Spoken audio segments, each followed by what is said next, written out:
Here are the divorce papers, Clara. He is mind your own way. Your father left you nothing but debt. Ma'am, your father left you trillions. On a Tuesday, she laid her father to rest. Her husband was there, but kept a cold 3 feet between them, under his own separate umbrella. By Wednesday morning, he was filing for divorce. And on Friday, he was already married to another woman. But he made a monumental mistake. He never imagined that the quiet janitor who had raised his wife was secretly a billionaire.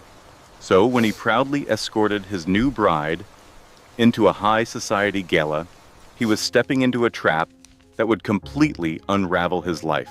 Before we get into this story, I want to ask you something. If you have ever been overlooked because you chose to be quiet and observant, tell me where you are watching from in the comments. We are about to find out if qualities like loyalty and patience still hold any power, because the events that follow will challenge everything you think you know. This story will teach you one of the most powerful lessons about wealth, patience, and character. By the end, you will understand why the quietest people in the room are often the most dangerous to underestimate, and why true power never needs to announce itself. He was no longer breathing on his own. Machines were doing the work for him.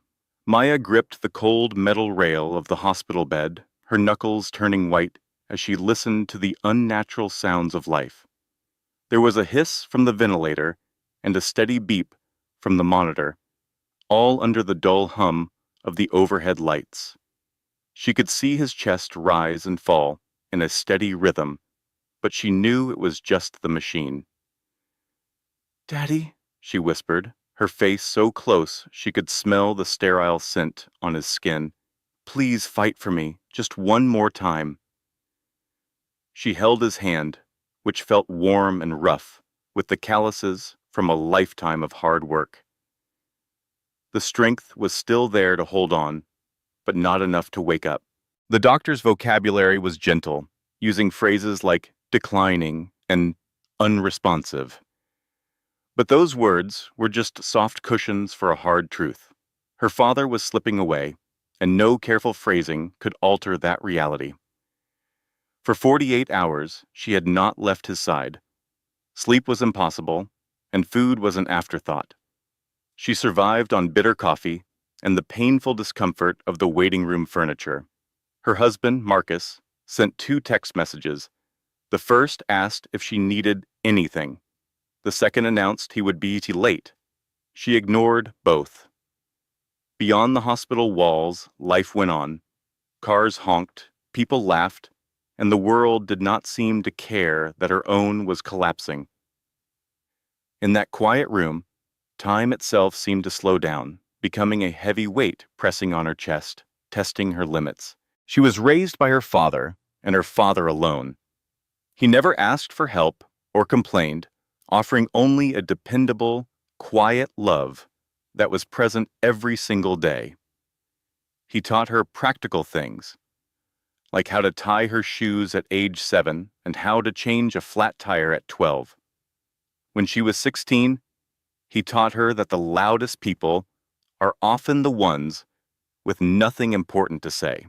So when she announced her engagement at 23, he did not immediately celebrate. Instead, he observed Marcus carefully during dinner, asking probing questions that seemed harsh at the time. Afterward, he hugged her and said, "I trust you to know your own heart." He never said he trusted Marcus, only that he trusted her. The distinction was lost on her then, but it was becoming painfully clear now. A nurse entered the room silently to check the machines and adjust the tubes. She avoided looking at Maya, her professional distance a sign that she had witnessed this scene many times before. The phone in Maya's pocket vibrated, but she paid it no mind. Suddenly, she saw her father's fingers move. Her heart leaped as she shot up from her chair. "Dad?" His lips parted slightly, forming words without sound. She moved closer, straining to catch any whisper. He forced out 3 slow, final words. "Go to bank." In the next instant, the alarms on the monitors blared to life. The room filled with medical staff, and Maya was gently guided into the hall. She stood there, helpless, waiting for the official word. She did not need to hear. Her father was gone, and his last words made no sense. Growing up, Maya assumed all fathers worked 2 jobs. Her father certainly did. She could picture him walking through the door after a long day, exhausted, but always managing a warm smile just for her. She believed all dads were skilled at repairing leaky pipes and telling the best bedtime stories. Because hers was, his life was a routine of work. A janitor at the school by day, and a maintenance man at the church 3 nights a week. On weekends, he helped neighbors with repairs. They often paid with warm meals, heartfelt thanks, and genuine admiration. He never showed any sign of fatigue or frustration. He would simply work, come home, cook dinner, and listen to her talk about her day as if it were the most important news in the world. They lived in a tiny 1-bedroom apartment, and that bedroom belonged to her. For 16 years, the sofa was his bed, and he never made her feel like it was a sacrifice. Their possessions were few, but everything they owned was kept spotless and orderly. Her father folded his work uniforms with the same care a banker might fold a dress shirt. Every Sunday evening, he would meticulously polish his boots.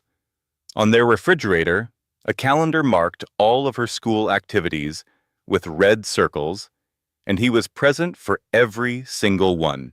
While other children had parents who arrived in fancy suits and expensive cars, her father came in his work clothes, a faint smell of cleaning solution still on him. He always sat in the back, trying not to draw attention.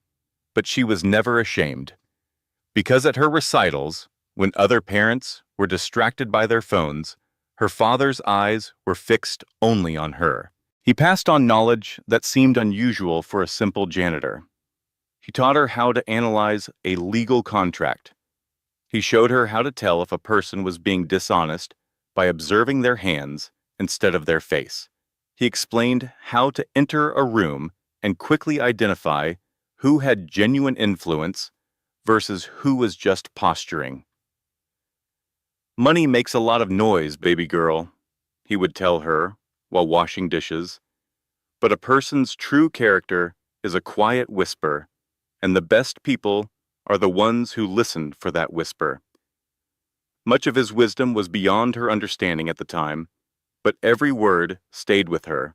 The day she received her college acceptance letter, he cried. They were not tears of sorrow, but tears of pure pride that seemed to smooth away the tired lines on his face. "You are going to achieve things I never could," he told her. "You did everything," she replied. He simply shook his head. "No, I made a different choice. There is a distinction." She never pressed him to explain, a decision she now deeply regretted. Looking back, she could see a pattern of oddities that never fit together. His articulate speech, the advanced books he read, the fact that the tellers at their bank always greeted him by name. Her father was not a janitor by circumstance. He was a janitor on purpose, and she was on the verge of learning why. The day of his burial, it rained. It was not a gentle, mournful drizzle. It was a harsh, angry downpour that drenched clothing and turned the soil to mud, as if the heavens themselves were furious. 6 months pregnant, Maya stood by the open grave while Marcus remained next to her, holding his own umbrella. She noticed it immediately, not because she was looking for romance. She noticed because when a strong gust of wind nearly pushed her over, he made no effort to shield her from the rain. He stayed perfectly dry, his attention on his phone. One by one, mourners approached her with hugs and empty condolences. "He is in a better place. His suffering is over." She simply nodded and offered thanks, letting them believe their words helped. But her heart screamed that the better place was right here, with her. He was supposed to be here to see her become a mother. He was supposed to meet his grandchild. He was just supposed to stay. During the funeral, she saw Marcus glance at his watch twice. When the pastor invited people to share a memory, her husband said nothing.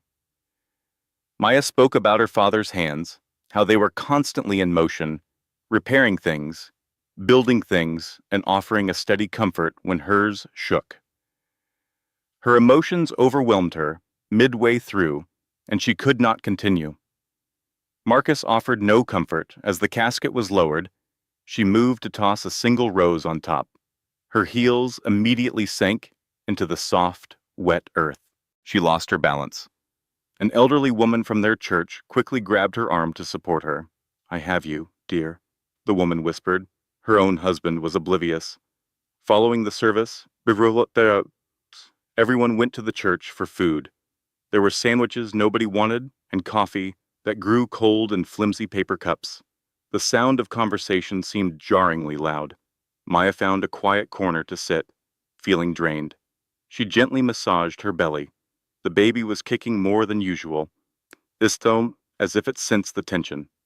After 20 minutes, Marcus came over. "I have to leave," he stated. She looked at him, bewildered. "Now? It is that work matter I mentioned last week." She had no memory of it. It was possible he had told her.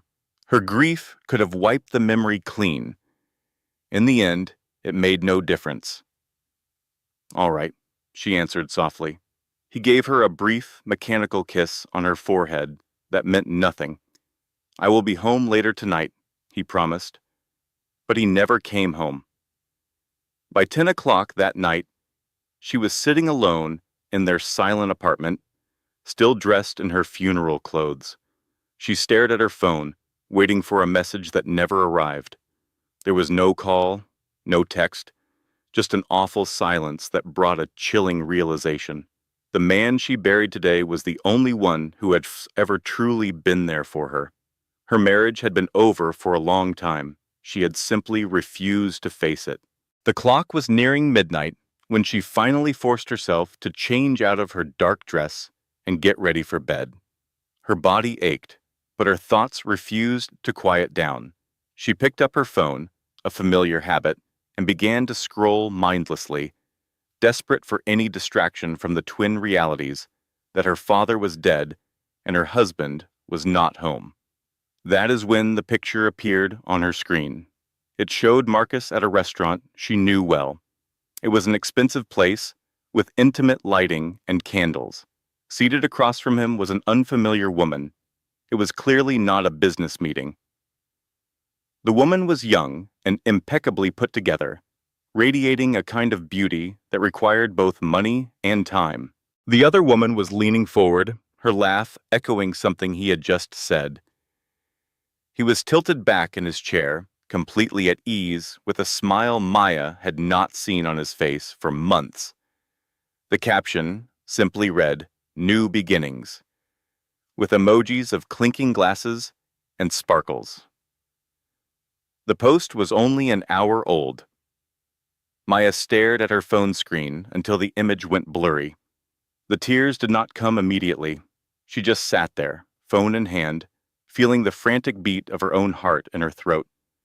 Her father had been buried for less than 12 hours, and her husband was already out celebrating a new start. She tapped on the woman's profile.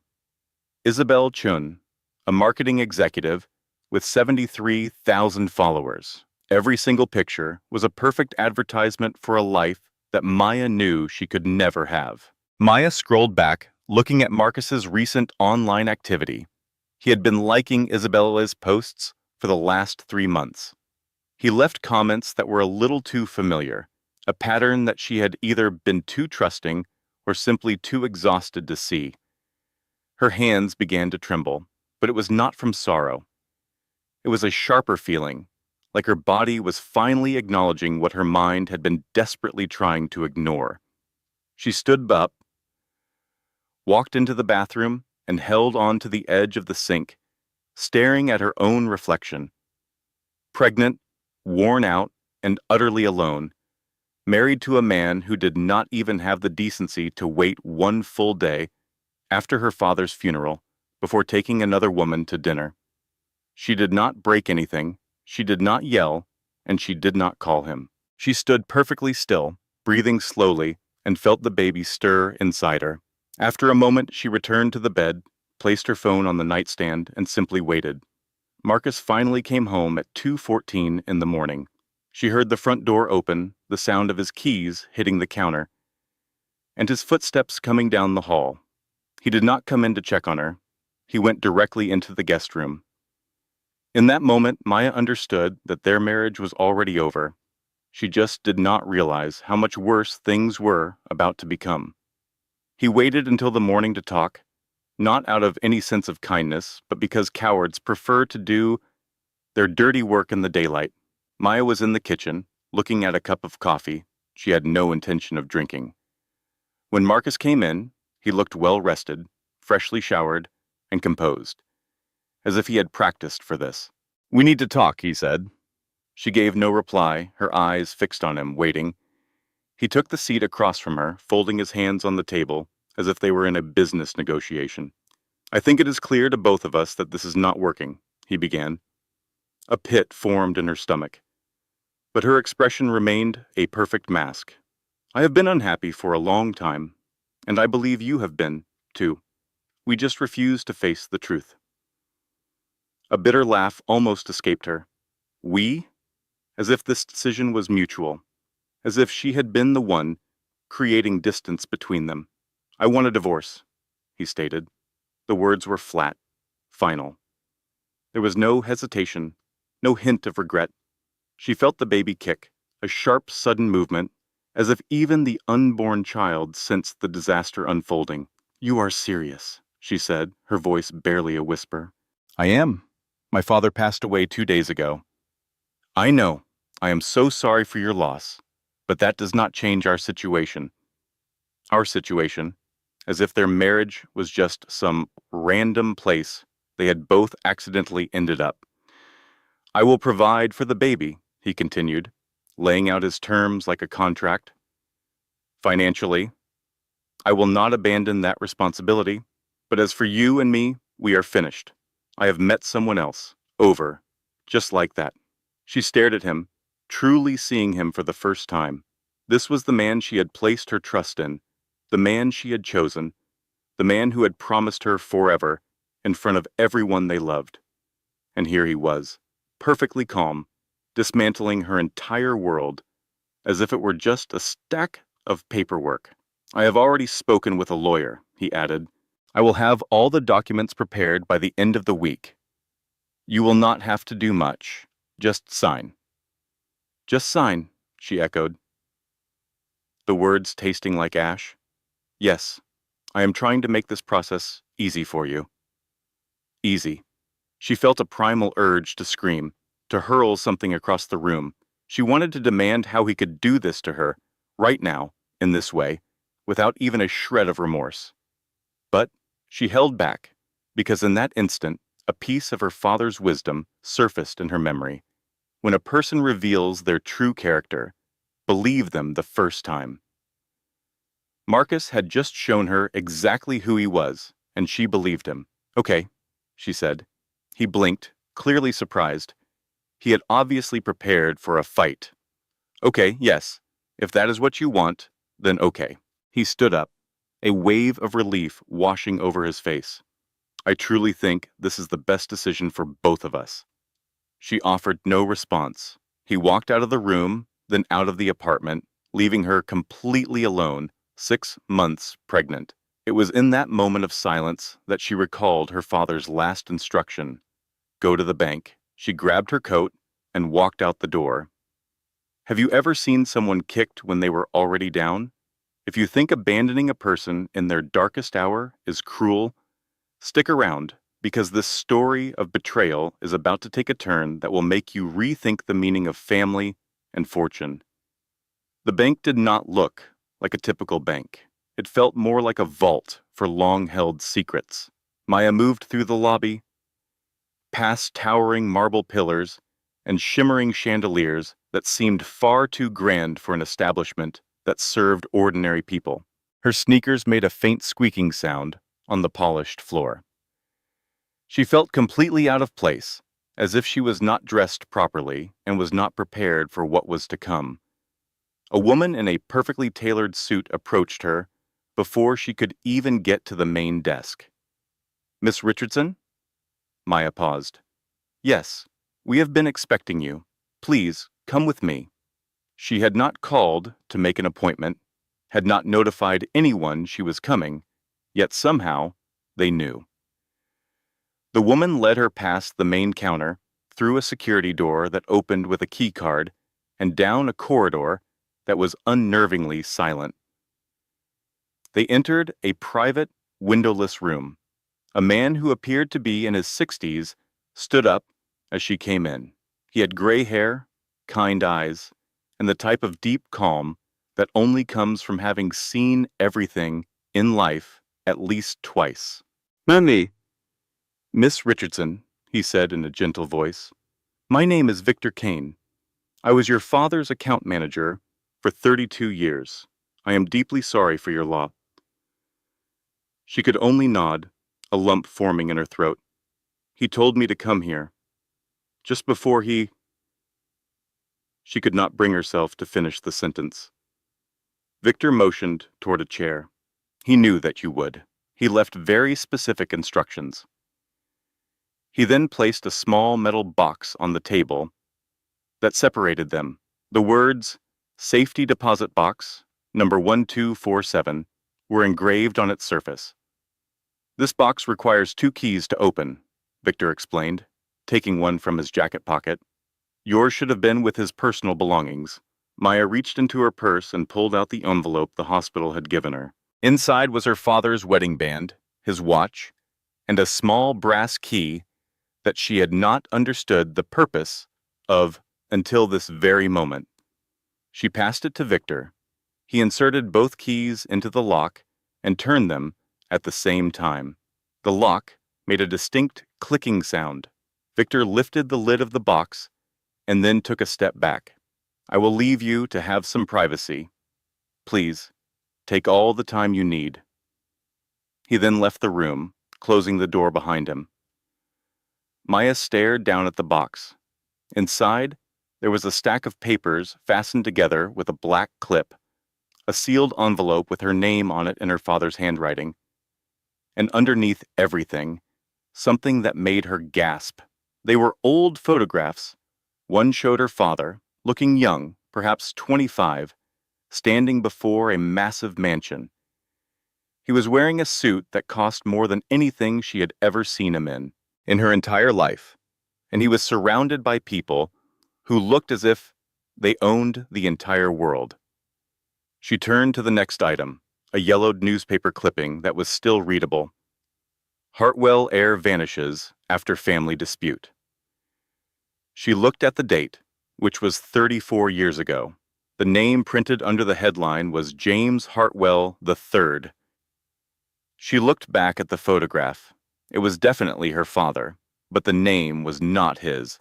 Her hands trembled as she reached for the documents. The first page was a legal trust that had been created 28 years ago and updated just 3 weeks before her father passed away.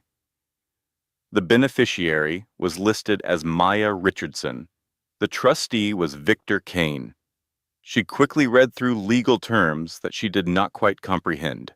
Words like irrevocable and protected interest and a spousal exclusion clause. Then, at the bottom of the third page, she saw a number. She had to read it twice and then a third time because it simply could not be real. Her father, the man who had worked as a janitor for 35 years, had left her something that made no sense at all. It was not a house, and it was not a savings account. It was an empire. With unsteady hands, she opened the envelope. The letter inside was on plain paper. There was no logo or letterhead, just her father's neat script, which always slanted slightly to the right when he wrote carefully. "Baby girl, if you are reading this, it means I am gone. And I am so sorry that I could not tell you this myself. But some truths are easier to accept once you have lived enough to understand why they are so important." My name was not always James Richardson.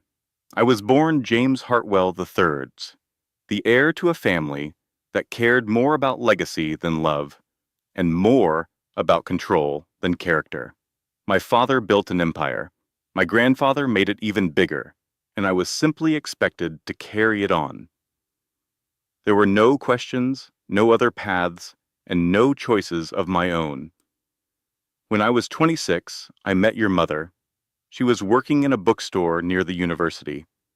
She always wore her hair in a braid and read poetry on her lunch breaks.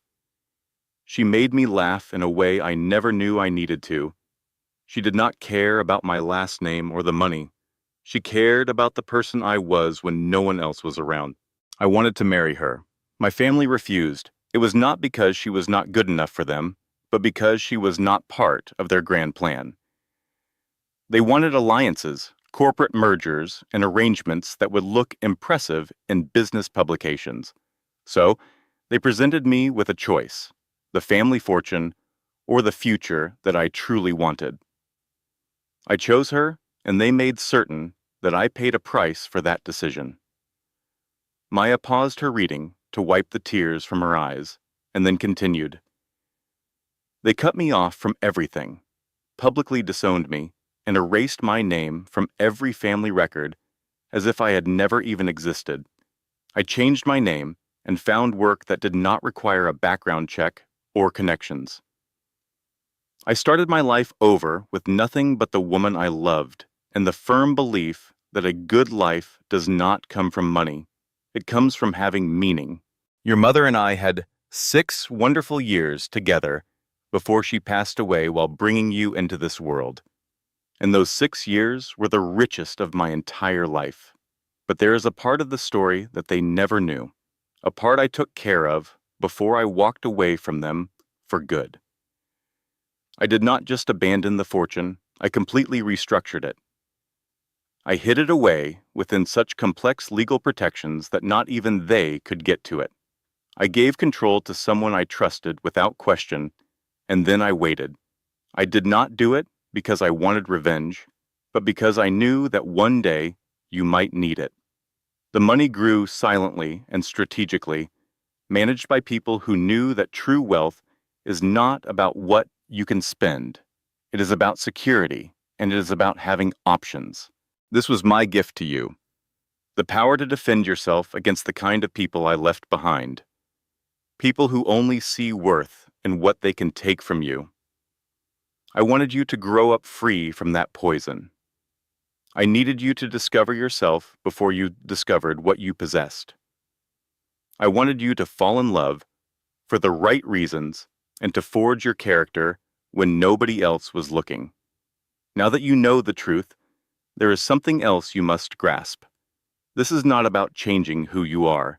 It is about giving you the means to remain exactly who you are, without compromise, without fear, and without ever needing to ask for anyone's permission. Maya placed the letter on the table. Her father had not been running from his wealth. He had been shielding her from it, waiting for the one moment she would need it the most. The other documents explained everything in language that was both cold and precise. An irrevocable trust agreement. It was created 6 months after her father adopted his new name. The trust was updated every 5 years. Its last revision was 3 weeks before he passed away, just after he received the diagnosis that confirmed his time was short. Maya read each line with care, making sure she understood every word. The trust was not just cash sitting in a bank. It was a fortress meticulously constructed from legal terms and forward-thinking strategy. Every single asset was secured within legal entities, making them untouchable by lawsuits, divorce claims, or debt collectors. Her name appeared on nothing public. There were no tax records or property deeds that could lead back to her. Victor Kane, the man who presented her with the box, was named as the trustee. He had complete power to manage, invest, and safeguard all of it. However, He could not spend a single cent without her written approval after she reached the age of 25. She had turned 25 3 months earlier. One particular section caught her eye. It was called the Spousal Exclusion Clause. She read it a second time, trying to decipher the complex legal phrasing. And then it clicked. If she ever married, her husband would have absolutely no claim to her assets. Everything was hers, and hers alone, permanently beyond his reach. This was not a punishment or a sign of mistrust in a future husband. It was the ultimate form of protection.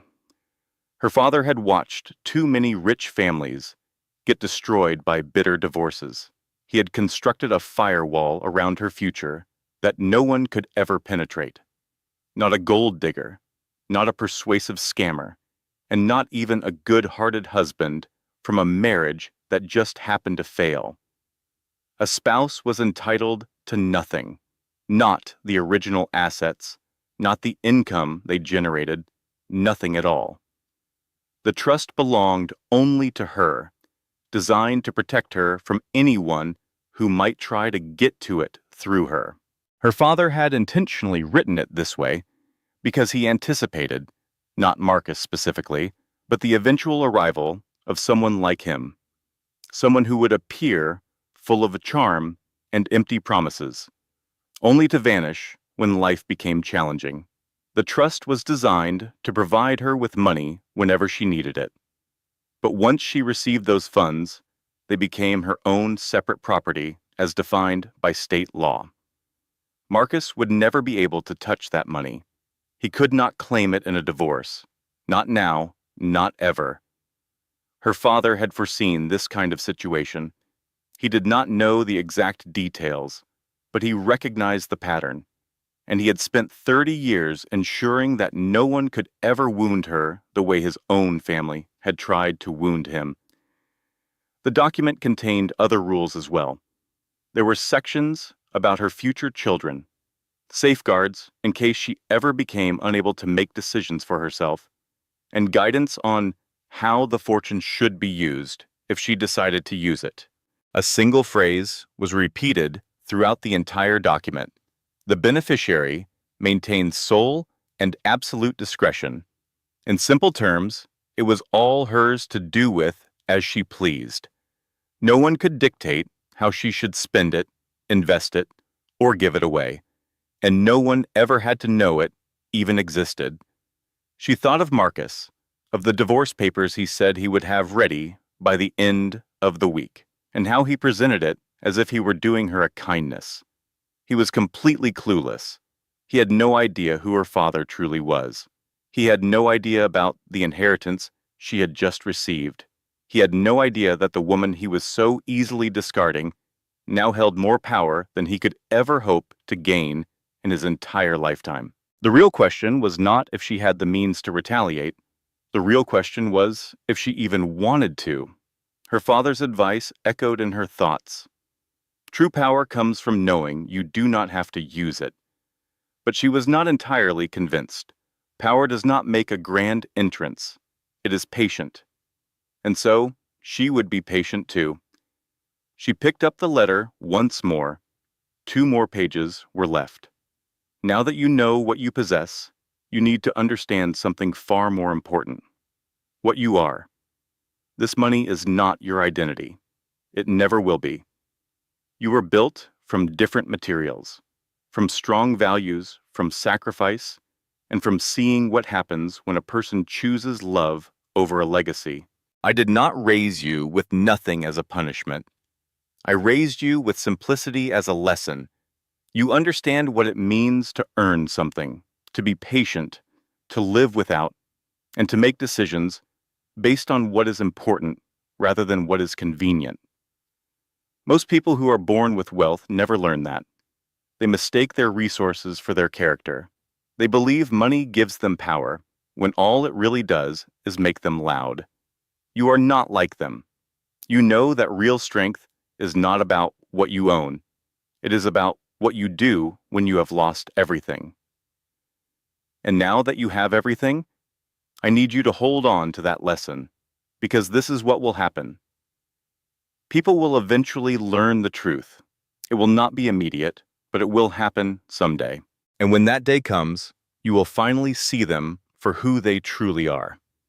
The people who were with you when you had nothing will be with you when you have everything. The people who abandoned you will try to crawl back into your life, and the people who misjudged you will suddenly want a second chance. Let them, not because you owe them anything, but because watching people reveal their true selves is one of the most priceless educations life can offer. Some will be angry that you kept this from them. Let them feel their anger. You are not required to give anyone access to your life or justifications for your privacy. Some will expect you to change, to become arrogant, wasteful, or entitled. Prove them wrong by continuing to be exactly the person you have always been. And then there will be some who underestimate you completely. They will see your quiet nature as a weakness. They will confuse your kindness with foolishness. They will assume that because you do not flaunt what you have, you must not have anything worth flaunting. Those are the ones to watch. Not because they can harm you financially. You are safe from that now. They are dangerous because they will challenge your character, and your response to them will define the kind of person you become. So, this is my true inheritance to you. Patience. The strength to endure discomfort without reacting. The wisdom to let people believe what they want while you create something they can never take away. The discipline to remain silent when the world expects you to scream. Revenge is simple. Any fool with money can ruin someone's life, but discipline and restraint, the choice to not wield your power even when you have every right to, that is what is truly rare. That is a legacy. I love you, my baby girl. I always have, and I always will. You are going to be more than fine. Dad? Maya folded the letter with steady hands and slid it back inside its envelope. She did not weep. She did not feel a surge of rage. She did not call Marcus to tell him he had just made the biggest mistake of his entire life. She simply sat there, with her hands resting on her belly, feeling her daughter stirring beneath her ribs, and realized her father was correct. Some fights are not worth your energy, because the people who deserve to fail will get there all by themselves. They do not need your help to self-destruct. Victor came back 20 minutes later. He knocked gently on the door before he came in, allowing her a moment to collect herself. "Do you have any questions?" he asked softly. "Just one," Maya said. "How much is there?"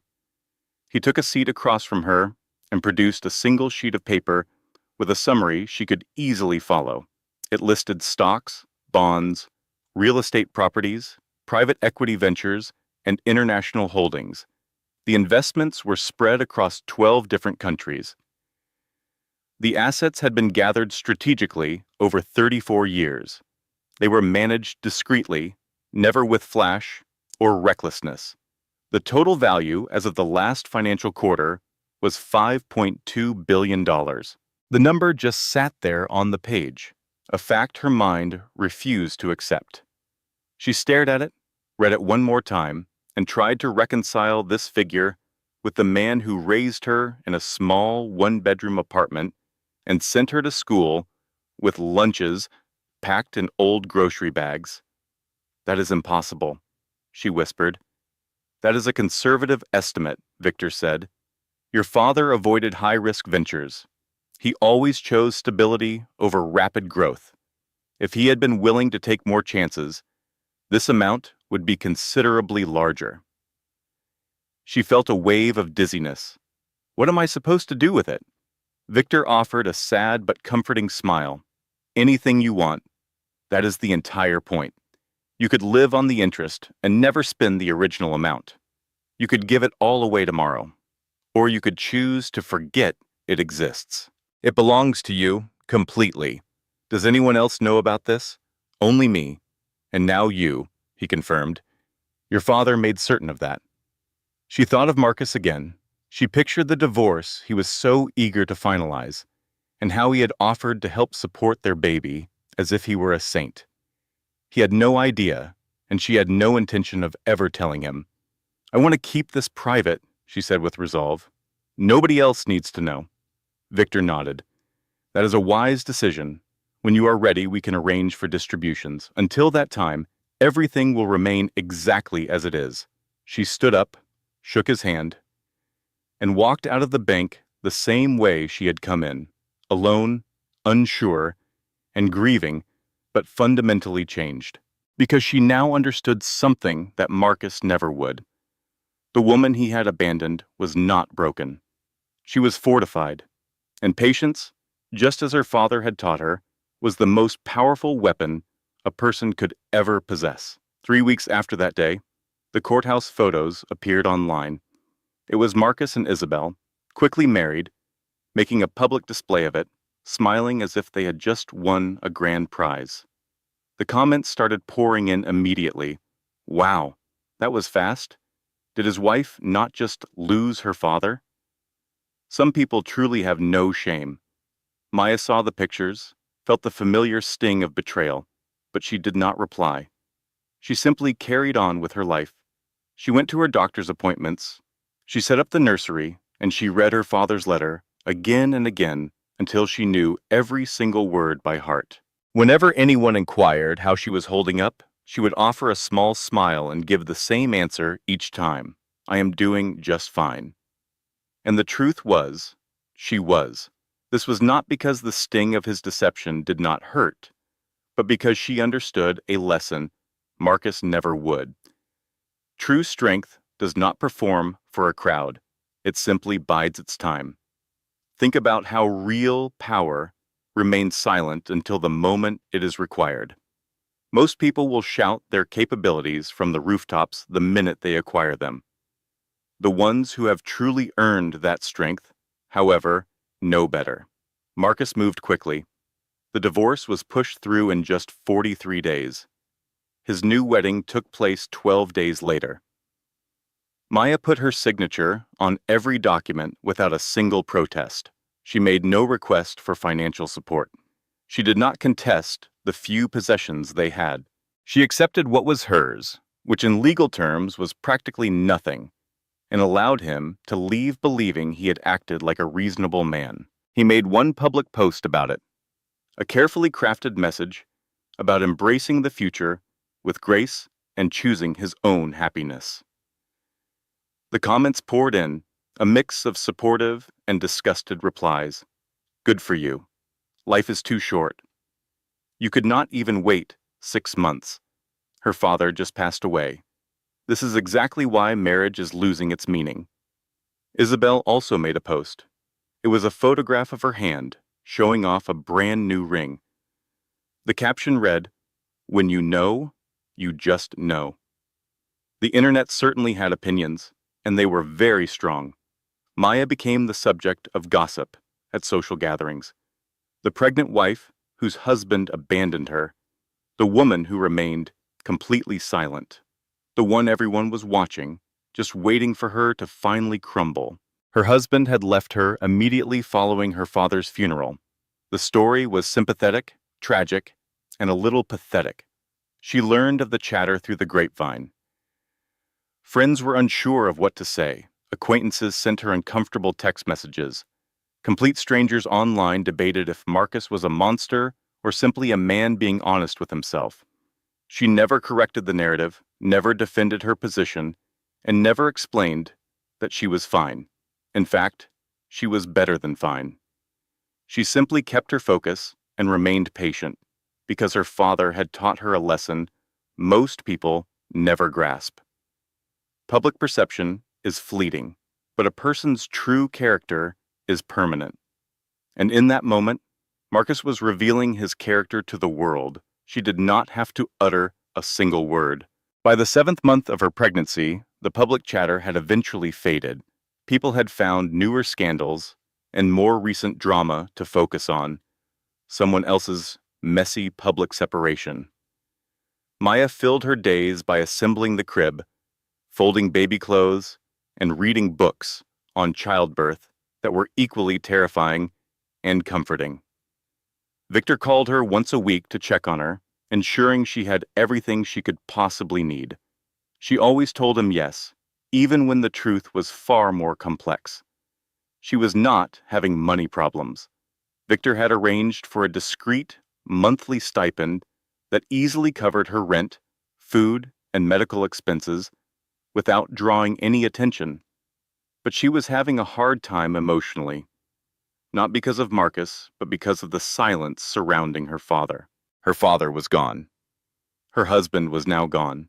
And the one person who could have truly understood her situation was a man she would never get to know, the version of her father who had faced the same impossible decision 30 years before. Then, one Tuesday in late September, something showed up in her mail. It was a cream-colored envelope made of thick, expensive paper. Her name was written in beautiful calligraphy, and there was no return address. She opened it with care. Inside, she found an invitation that read, "You are cordially invited to the inaugural event of the Richardson Hartwell Foundation." Her breath hitched in her throat. She had to read it a second time. Richardson Hartwell was her father's birth name, and it was hers as well. The event was set for October 14th. It was a black tie affair at a private location with a limited number of guests. At the very bottom, in smaller letters, it said, "Your presence is requested as the Foundation's primary honoree." She had absolutely no clue what this meant. Victor had never spoken of a foundation. Her father's letter had not mentioned one either. She grabbed her phone and immediately called Victor. He picked up before the second ring. "You received the invitation," he stated. It was not a question. "What is this all about?" It was your father's last endeavor. He spent 2 years planning it before his illness. I have been carrying out his wishes since he passed. It is time. Time for what? Victor paused for a moment before he said softly, "It is time for everyone to know who you truly are." Her pulse raced. "I never agreed to any of this. You are not required to do anything that makes you uncomfortable, but the event is definitely happening, and the guest list is already set." "Who is on the list?" There was another silence. "Everyone who is important, and that includes Marcus." The official announcement was released 3 days later. A professional and polished press release was sent to local news outlets and nonprofit groups all over the state. The Richardson Hartwell Foundation is launching with a $50 million endowment to focus on educational access, career development, and assistance for single-parent families. The newly formed Richardson Hartwell Foundation will be holding its first fundraising gala next month. The foundation celebrates the legacy of James Richardson, who dedicated more than 30 years to serving his community in quiet but impactful ways. The article featured a photograph of her father, but not in his janitor's work clothes. It was a picture from many years ago, showing him in a suit, looking like a man who belonged in a corporate boardroom. The people who knew him were confused. "Wait, is that the gentleman from the elementary school? I had no idea he was wealthy. Where is this money coming from?" The press release did not give an answer. It named Victor Kane as the executive director and listed a board of advisors with names nobody in the area recognized. It also made reference to an anonymous founding contributor whose donation had made the whole project possible. The community's reaction was cautious, a mix of curiosity and doubt. $50 million does not just materialize out of thin air, and James Richardson, the man who mopped hallways and repaired plumbing, did not seem like the kind of person with access to that level of fortune. Rumors began to fly. Some people believed it was a fraud. Others were convinced it was financed by a famous person or a politician who was just using her father's good name. Still others assumed Maya had received a large settlement from Marcus and was now trying to repair her public image. Not a single person guessed the truth because the truth was simply too fantastic to be believed. Maya observed all of this happening from afar. She made no comments, offered no clarifications, and did not participate in any of the speculation. Victor was managing every detail. He handled all press inquiries, event planning, and vendor agreements. The only thing she needed to do was be there, but the guest list weighed heavily on her mind. Victor had sent it to her in an encrypted email.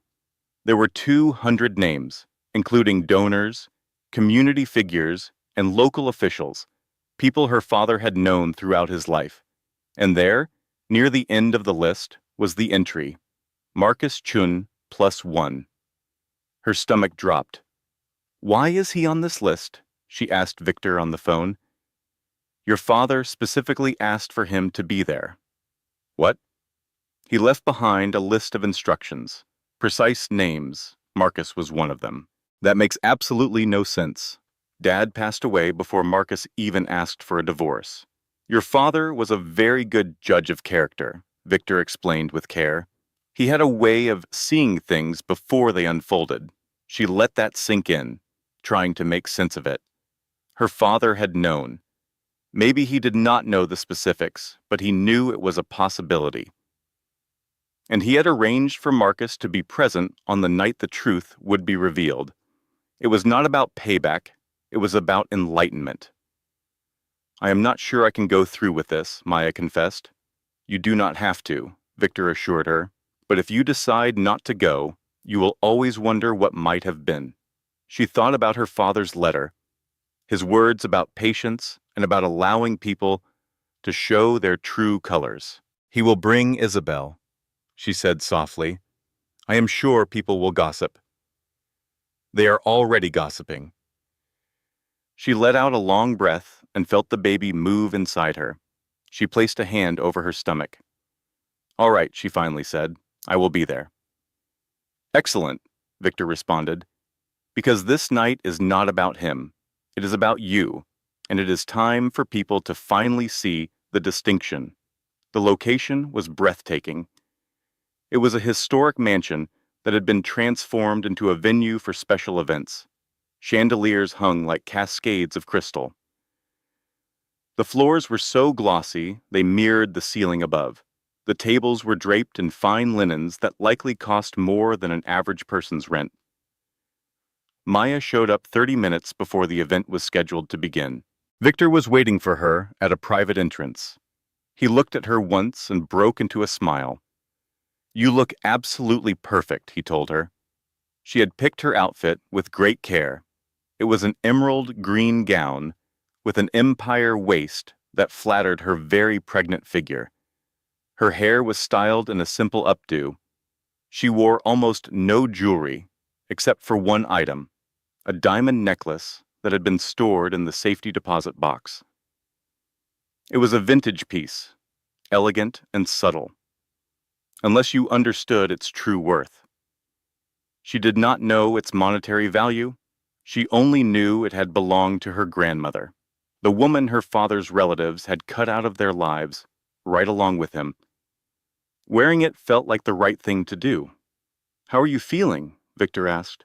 I am terrified, she confessed. Good. That's a good sign.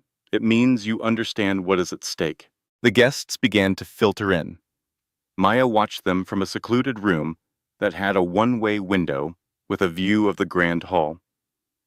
She spotted familiar faces, including members of her father's church, his former colleagues, and neighbors who had been part of his life for years. And then she spotted Marcus. He entered with Isabel on his arm. Isabella was wearing a striking red dress, looking bold and self-assured, the type of woman who enters a space and expects all eyes to be on her. Marcus seemed out of place,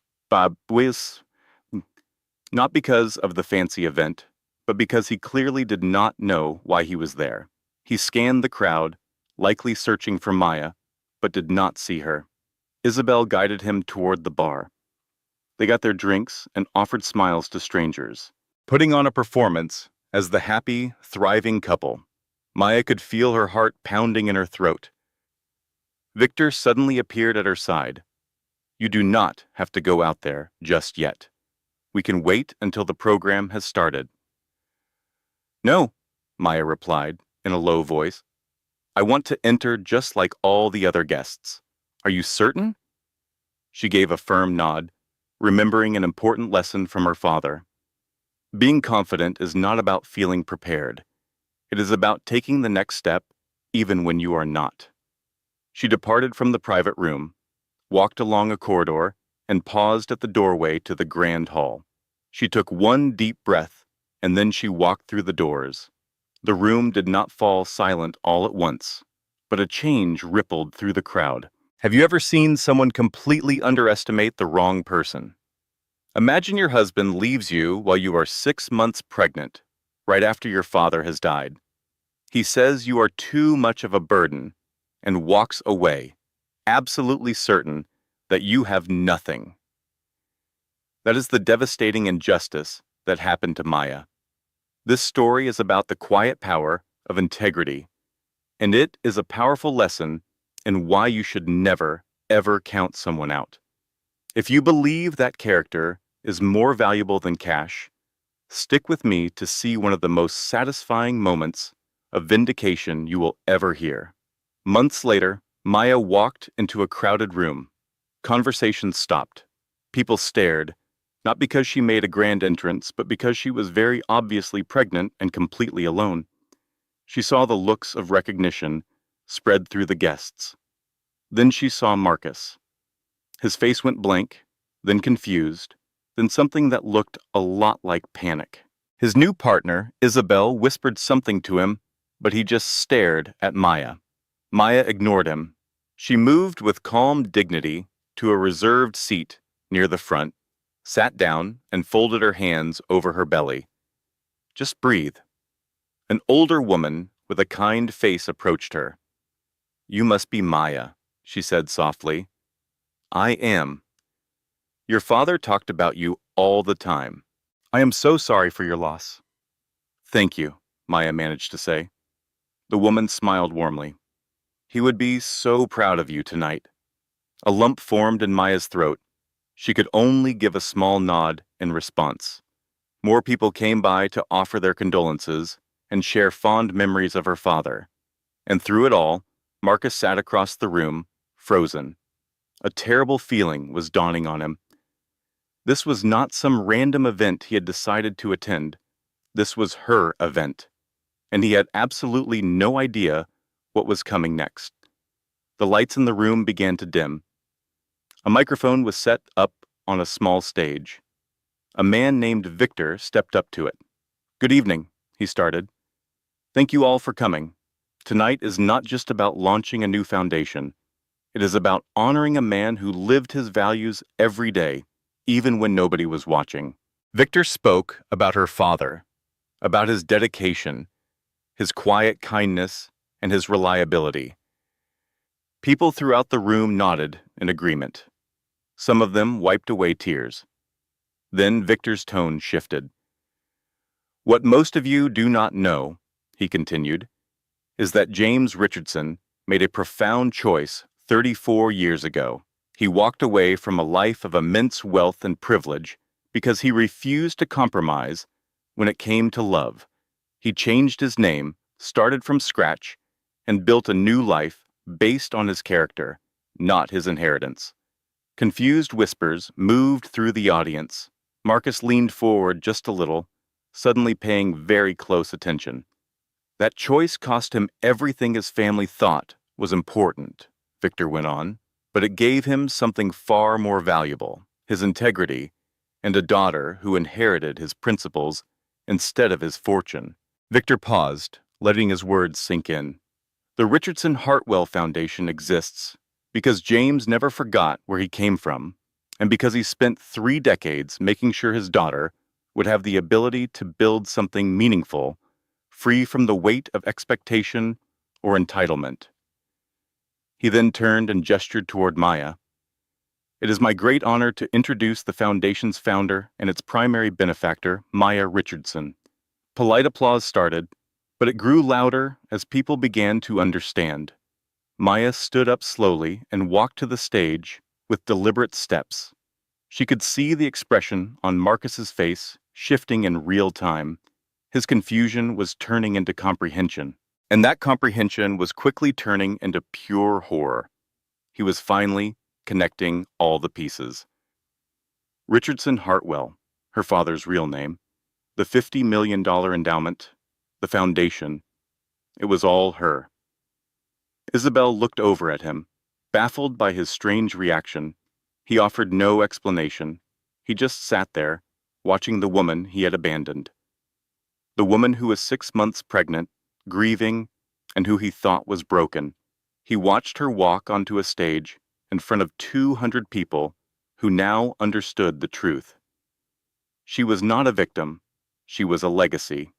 Maya got to the microphone and adjusted its height. The entire room became completely silent. She did not look at Marcus. She looked out at the people who had loved her father, the ones who had come tonight to honor his kindness. Then she began to speak. Her voice was perfectly steady.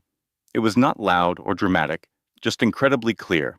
My father taught me that the most important decisions we make are the ones that nobody else ever sees. She paused, letting the thought settle. He taught me that love is not about what is convenient. It is about showing up, especially when it is difficult, especially when no one is watching, and especially when you have every single reason to walk away. A few people in the audience nodded slowly. He also taught me, she continued, that wealth without character is just noise, that true power is not about what you possess.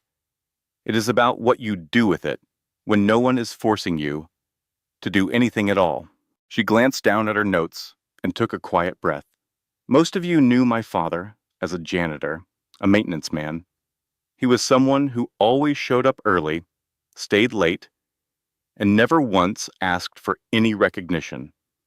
She looked back up at the crowd. What you did not know is that he was born into one of the wealthiest families on the East Coast. He was supposed to inherit an entire empire, and he gave it all up because the people who control that wealth told him that love was not worth it. There were audible gasps and whispers. He proved them wrong. Her voice never wavered. He spent 34 years as living proof that a good life is not measured by your assets. It is measured by your integrity. And when he passed away, he left me something far more valuable than money. She paused again. The room was so still you could hear a pin drop. He left me a choice. I could have kept all of this a secret. I could have taken what he built for me and just disappeared. Nobody would have ever known. Nobody would have cared. She then looked directly into the eyes of the people in the audience. But my father did not hide his wealth because he was ashamed of it. He hid it because he wanted me to grow up understanding who I was before I understood what I had. She let that powerful idea fill the room. And now that I know both, I am choosing to do what he would have done. I will build something that matters. I will help people who have been underestimated. I will support families who do not have a safety net.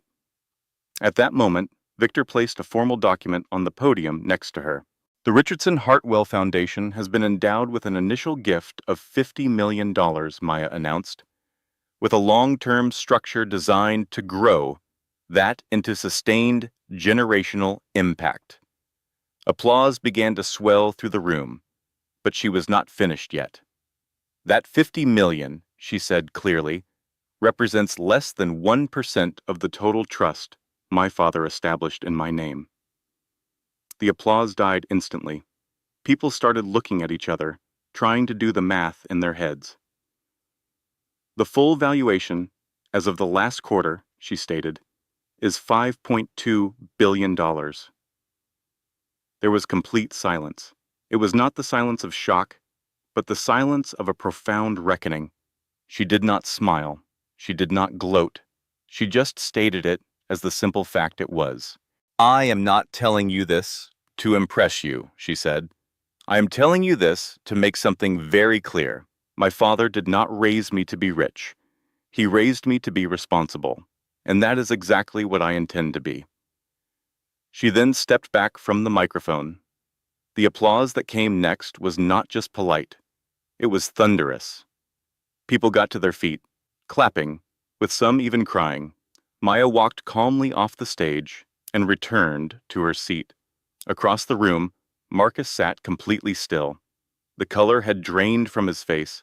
His hands were gripping the edge of the table so tightly his knuckles were white. Isabel was trying to say something to him, but he was not listening. He was doing math in his head. The woman he had left, thinking she had nothing, had just revealed that she controlled more wealth than he could ever touch in 10 lifetimes.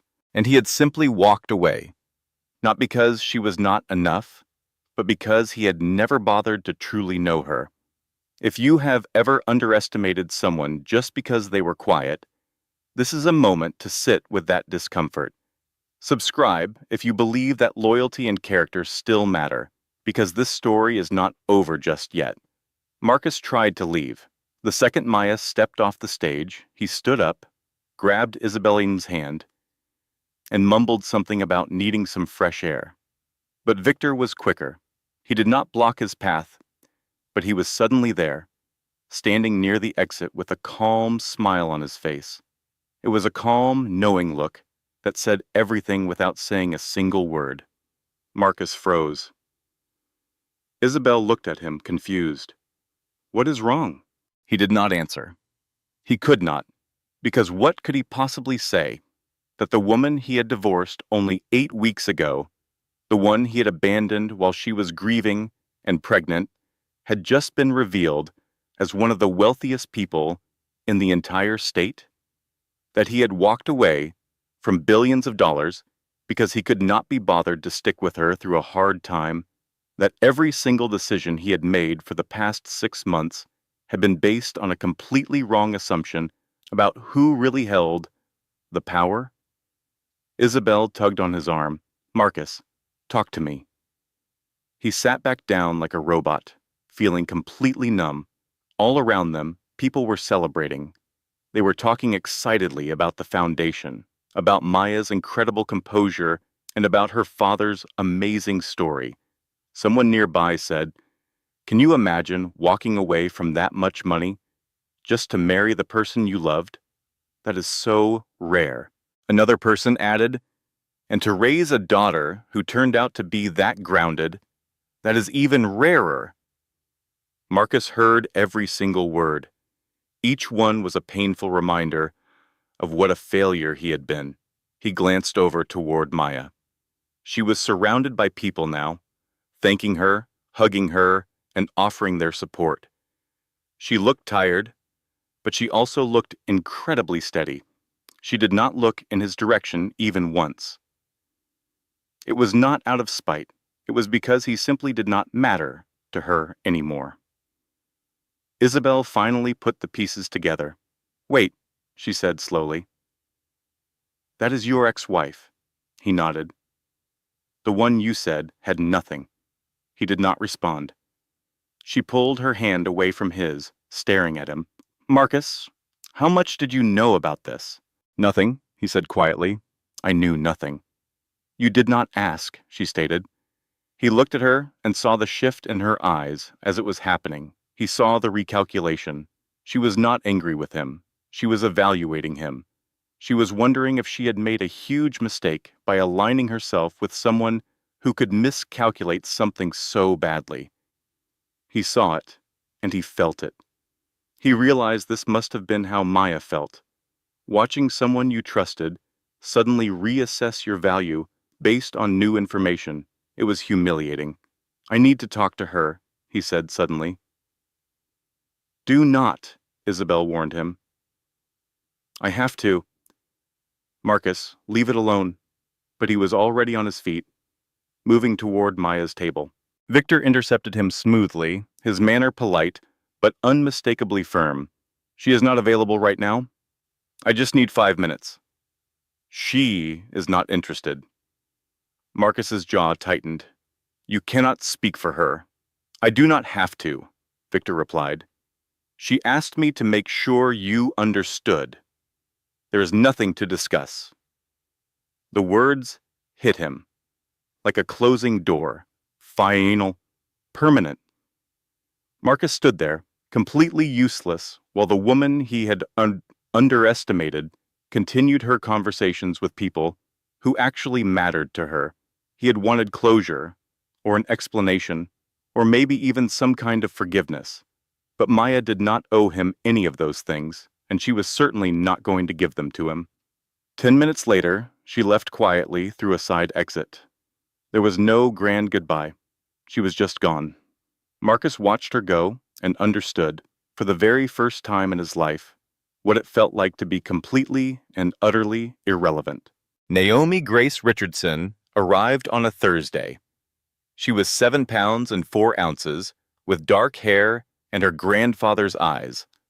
The hospital room felt perfectly still as Maya held her for the very first time.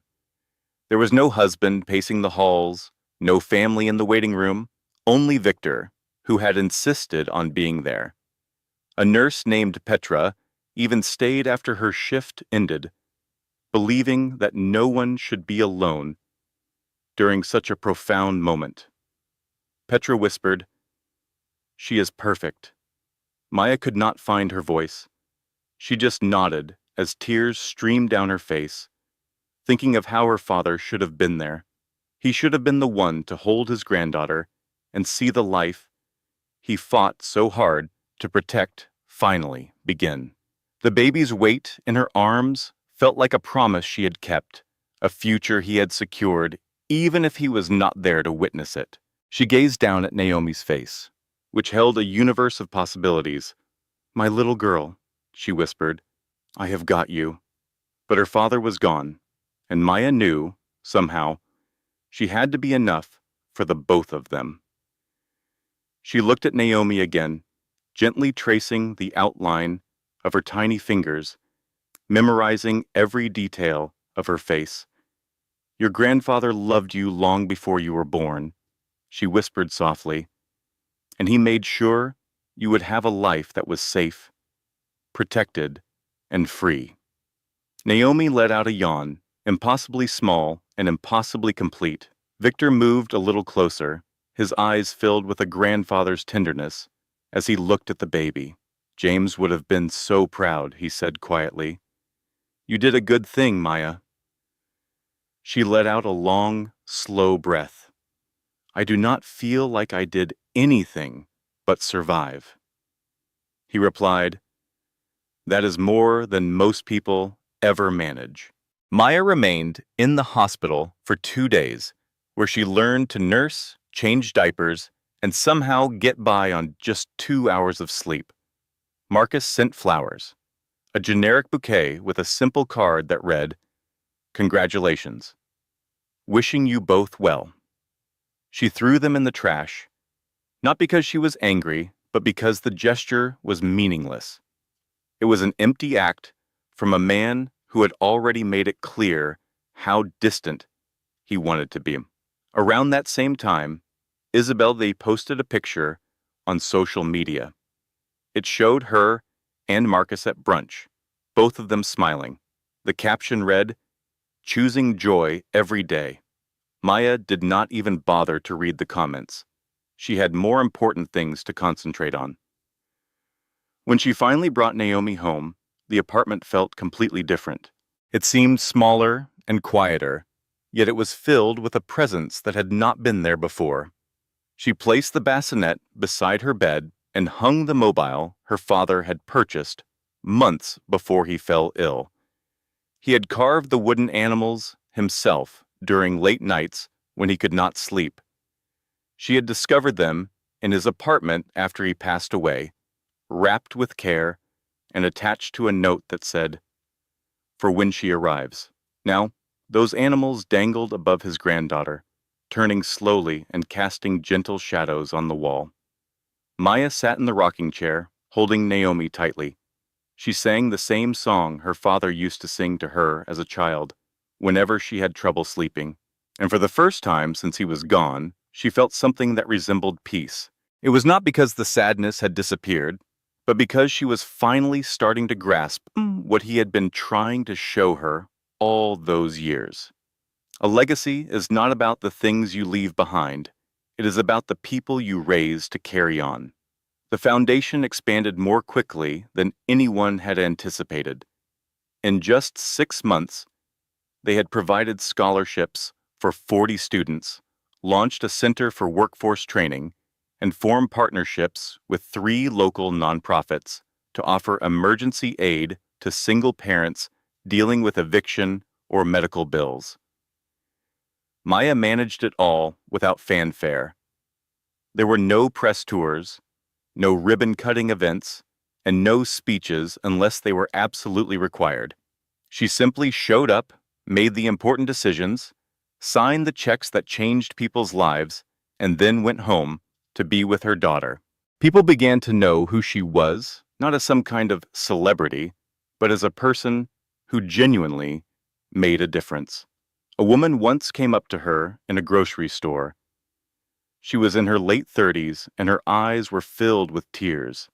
"You paid for my son's tuition," she said, her voice trembling. "I do not know if you remember him, but he is the first one in our family to ever go to college. And it happened because of you." Maya gave her a gentle smile.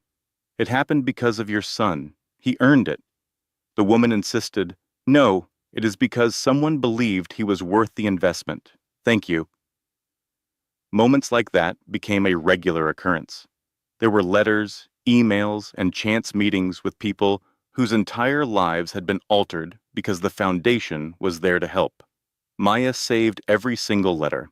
She would read them on difficult days when she started to doubt if any of it truly made a difference. It did. Not because of the money itself, but because of what the money allowed to happen. Her father had been correct. Wealth without a clear purpose is just meaningless noise. But wealth that is used with intention, that is how you build a legacy. By the time Naomi celebrated her first birthday, the foundation had reached into 3 different counties. Victor was in charge of operations. Maya was in charge of the vision.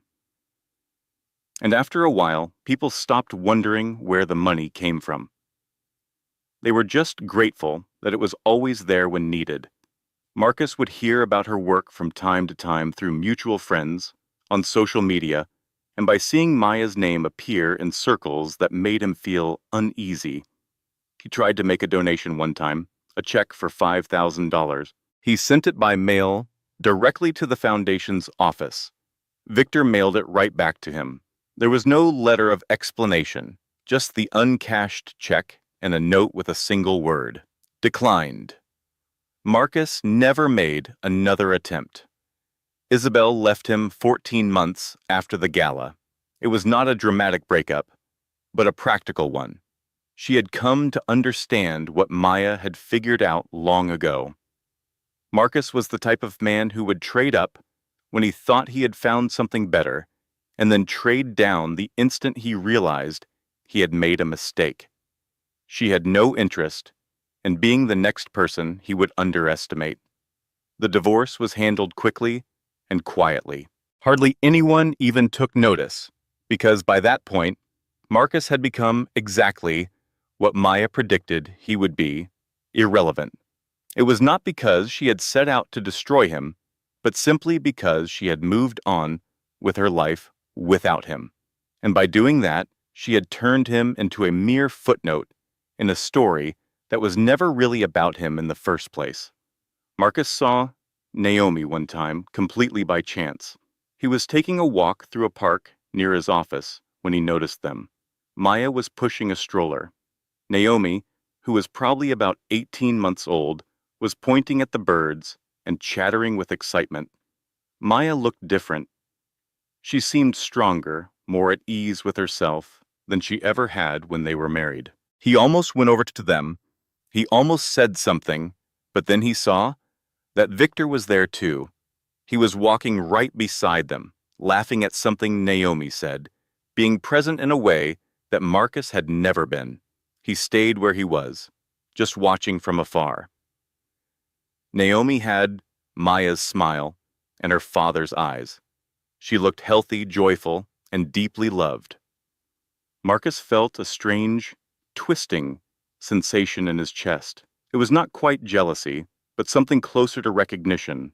He had been given the opportunity to be a part of this, to be the man pushing that stroller, to hear his own daughter's laughter, to build a life that had meaning. And he had chosen otherwise. It was not because Maya was not enough, but because he had told himself she was too much effort. He had wanted something easy, convenient, and simple. What he ended up with was empty. Isabel was gone. His professional reputation had taken a series of quiet blows. He did not grasp the full extent of it until people just stopped returning his calls. The life he thought he was upgrading to felt more hollow with each passing year. In that same time, Maya had built something that could not be denied. She did not do it loudly or out of revenge, but just with quiet consistency. The foundation continued to grow. Her name kept coming up in important contexts, like education panels, nonprofit boards, and community planning committees. She never went looking for recognition. It simply found her, because people will always respect competence, and she had demonstrated hers time and time again. Marcus, on the other hand, had stalled. His career hit a plateau. His relationships never went beyond the surface. His life felt more like a performance he was putting on rather than something he was actually living.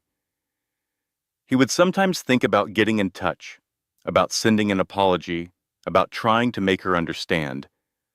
But what could he possibly say? "I am sorry I left you when things became difficult. I am sorry that I did not recognize your true value. I am sorry that I was too arrogant to ask any questions." None of it would make any difference now. Maya had moved on, completely and for good, and he was left to sit with a lesson that had come far too late to do him any good. The years went by. Naomi began kindergarten. The foundation marked its 5th anniversary.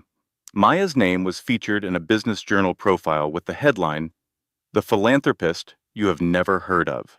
The article spoke about her father, the foundation, and all the work it had done. It mentioned Marcus only once, in a passing reference. Richardson was previously married, but has been a single mother since her daughter's birth, choosing to focus on family and philanthropy rather than public relationships. Just one sentence, placing him firmly in footnote territory. He read it over twice. He felt a sharp sting. Not because the words were cruel, but because they were completely accurate. He had been reduced to a minor detail, a brief phase in her life, a person who had been around for a short time and then left before anything truly important began. And the most painful part of it all was that he deserved it. Maya stood inside her father's old apartment one final time before the lease was officially up. 6 years had passed since he died. 6 years of building, of growing, of discovering who she truly was when no one else was there to watch her. Naomi was spending the afternoon with Victor, which gave Maya the chance to close this chapter of her life by herself. She moved through rooms that now seemed smaller than she remembered, running her hand over the kitchen counter, where her father had prepared thousands of meals. She sat on the couch where he had slept for 16 years just so she could have the bedroom. The apartment was completely empty now. The furniture had been donated, and his belongings had been sorted through. The only things left were the memories and a single envelope she had been saving. It was the one Victor had kept for her, waiting until she was ready. She opened it with care. "Baby girl," it began, "if you are reading this, Oshin, it means that enough time has gone by for you to truly understand what I am about to tell you. Loss is not a punishment, it is permission. It is permission to find out who you are when there is no one left to place their expectations on you. It is permission to build something that reflects your own values instead of seeking someone else's approval. It is permission to walk away from people who are unable to see your worth, not because you are filled with anger, but because you are too busy creating something better. You have spent these past years proving something that I knew all along. That character is not about what you possess. It is about what you do when you possess everything. Some people will claim you were lucky, that you were simply handed wealth, privilege, and opportunity. Let them think that, because they will never grasp that wealth without wisdom is merely money. And you, my daughter, possessed wisdom long before you had any resources. I am so proud of you.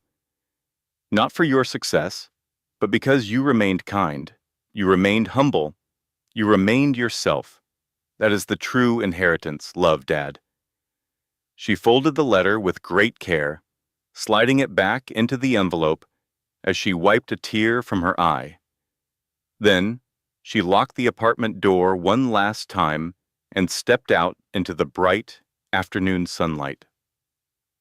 Naomi was already there, waiting at Victor's office. She ran toward her the second she saw her. "Mama!" Maya swept her into her arms, holding her close. "Did you have a good time? We got ice cream." "Of course you did," Maya said, glancing at Victor with a smile. He simply shrugged with an innocent look. "Grandpa privileges." The three of them walked to the car together. Naomi chattered excitedly about her day. Victor asked her playful questions that sent her into fits of giggles. And as Maya buckled her daughter into the car seat, this small, wonderful person who would never meet her grandfather, but would be raised with his values, she felt a profound sense of gratitude she had not experienced in years. It was not gratitude for what she was given, but for who she had been allowed to become, because her father had been right all along. Loss was not an ending. It was an authorization. It was permission to choose the person she was meant to be. Without apology, without compromise, and without needing approval from anyone else. And she had chosen very well. If this story made you think about loyalty, patience, or responsibility, subscribing means you are choosing content that helps you grow, not just pass the time. Do not just watch. Learn from it. Hello there, and thank you for watching all the way to the end. We are so grateful for your support. If you found this story meaningful, please remember to like the video, subscribe to our channel, and leave a comment below. We are always excited to read your thoughts. And here is some good news. The story does not have to end here. Click on the video that is appearing on your screen right now to jump into another captivating story. Believe me, it is one you do not want to miss. Thank you again for being a cherished member of our amazing community. Until our next story, stay curious and continue to explore the narratives that truly move you. This content was carefully researched, developed, and manually edited by our team to deliver meaningful stories with valuable life lessons. Every narrative is crafted to entertain, inspire, and empower our audience. We believe that great stories can change lives, and we are committed to bringing you content that matters. Thank you for being part of our community.